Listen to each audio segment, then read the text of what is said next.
Italian Wine Podcast. Chin Chin with Italian wine people.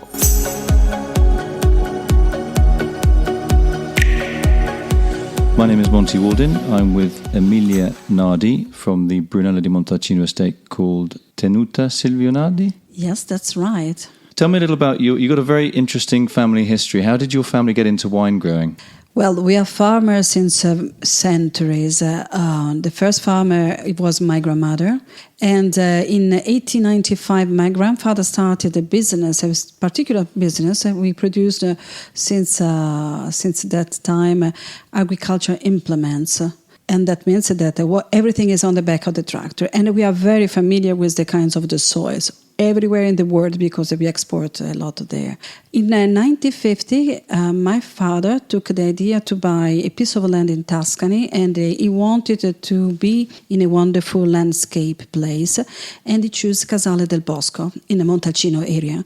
At that time, Montalcino was not so well known, and being a businessman, he tried to sell some of our tools to some farmers around in the area, and one of them was Biondi Santi, that was the inventors of the Brunello di Montalcino. 1950, we sold the plough, and at the same time we took the idea to start to plant the Brunello di Montalcino. So how did that actually come about? I mean, you're obviously, you mentioned Biondi Santi, which is the estate that invented Brunello in the late 19th century, this idea of a red wine made only from the Sangiovese grape. So when your father was asked to go and see Tancredi Biondi Santi, because Tancredi wanted to buy a plough from you to till his soil, what conversation did they have? I don't know, I was not there, but my father was so well known in the business in that moment, and he was used to buy wines from the Biondi Santi family. But they proposed, because they were only 5 producers, and the Biondi Santi was so intelligent, he understood that to ask to the businessman arriving in Montalcino to start to produce Brunello, that would help a lot to let the Brunello to become an important and famous wine in the world.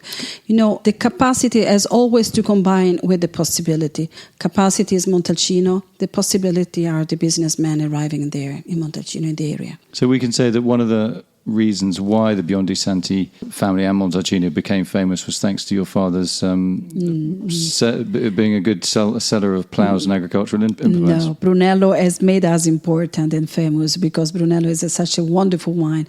And we have all of the producers have to thank Biondi Santi because he has invented or has discovered the potential of this area for the winemaking with a single variety. That's his important things. What's it like being the head of a famous estate and being a woman in Italy? How does that work? But it works well. When I was younger, it was a little bit more difficult because for men to take seriously young girls is not so obvious. But now that I'm 50, everything is much better. But it was good. In Italy, was quite easy because I was the daughter of the boss. So the first has been quite easy. Probably we have a great experience of the loneliness because you're a woman in a male world. So that means that you are one, and the other thing is to be a manager of every business. That means loneliness. Sometimes you have to take decisions which are not easy to take, and it's only by yourself. But at the same time, I have to say that I have been helped a lot by other women, by older women than me. So probably they have had the same experience, so they have helped me a lot in my career. So what would your advice to be to a younger woman starting out in a career in agriculture or wine in Italy at the moment? What advice would you give?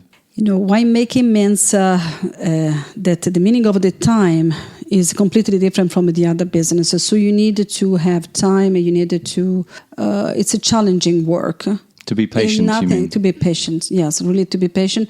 And at the same time to be respectful about the nature, because winemaking is a lot of man work, but most of the work is on the nature. So we need to understand what the nature has offered to us, and even to understand if that can work in the markets, because we produce something for customers, and we have to be sure of what we are doing and what we are offering to them.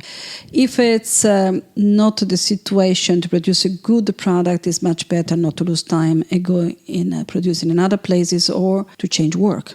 So, when you get home at night, you just want to relax. What do you do? Do you cook? Do you just sit down and flop on the sofa? How do you unwind? But I consider me to be a woman of a country woman. So I am a very simple person. I like to cook, and I like to share my cooking with friends. Friends are very important in life because you can see them once a time, but they are very important because they always add something to you. Because especially if you spend a lot of your life in loneliness, to meet someone else to share and to exchange the ideas can bring you in a different point of view. In my private life, I like even to gardening. I like flowers, cooking, and reading book. So what's a well-known dish in Montalcino? What's your favourite Montalcino dish that you cook for a bottle of Brunello? For a bottle of Brunello, that depends on the season, but I like to cook the gran pezzo, which is the piece where there are the stack, but I don't cut in a small stack, and I cook it with juniper and red wine. So you cook, you'd have to do that on like a barbecue, wouldn't you? Because it's quite a big piece. No, I put in the oven to cook for 5 hours. How big is your oven? The size of a car or something? No, it's not. I don't put a Knox inside the oven. Only the piece with the stack. So that's probably a winter dish. What about for summer? Something a little bit lighter? For summertime, barbecue is good. I think pork chops are what I like a lot. Okay. With a lot of spice, pepper and salt. Always juniper and a little bit of sage too. Emilia Nardi, thank you very much for coming in. It's been great talking to you, and thanks for the cooking tips. Thank you. And hope to see you soon. Bye-bye. Thank you very much. Bye. Follow us at Italian Wine Podcast on Facebook.